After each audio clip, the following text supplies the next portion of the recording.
Yes. Nå, jamen så skal vi jo prøve det her igen. Jeg fik det prøvet i Norge. Det var pissefedt. Yes, så er det isbad. Og den siger igen, de her, den var lige nede på en små 2 grader.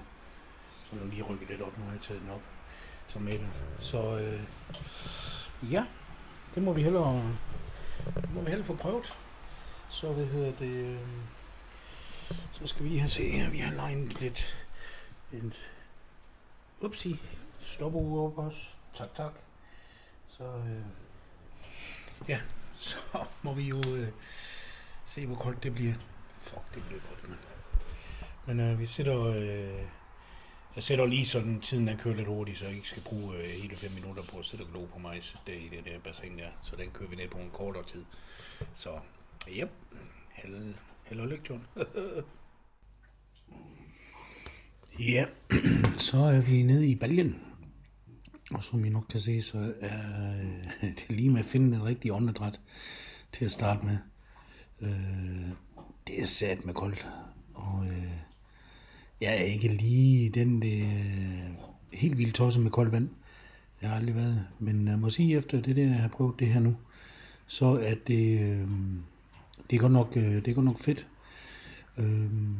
Og jeg havde en puls på op til 130 havde en puls på. Og med tiden så fik jeg den faktisk ned på 98.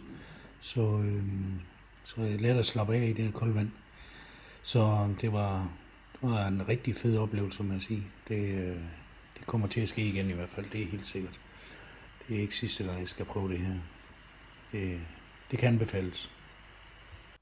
Ja, det blev så til 6 minutter. Det var sgu lige så hyggeligt dernede. så blev vi sgu da lige lidt længere. Men jeg kan da nok se, det har givet lidt rød kulør på den hvide krop. Men pisse hyggeligt. Det var sgu dejligt. Det kan være, at det var en udfordring, jeg skulle give til nogle af mine kammerater, kollegaer, måske. Hvem ved?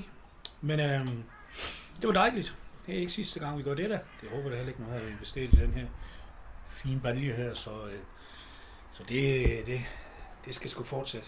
Det var lækkert. Så er det jo lige meget, om det regner nu lige, som det gør. Det kan sgu være fedt. Og jeg har jo en dejlig udsigt. Ikke? Se nu her. Så kan man sidde derude og kigge ud over vandet, mens man sidder i det kolde vand. Fandme lækkert. Så ja, men det var min første isbadning hjemme på terrassen. Så dem kommer der sgu flere af. Så skal jeg nok være med.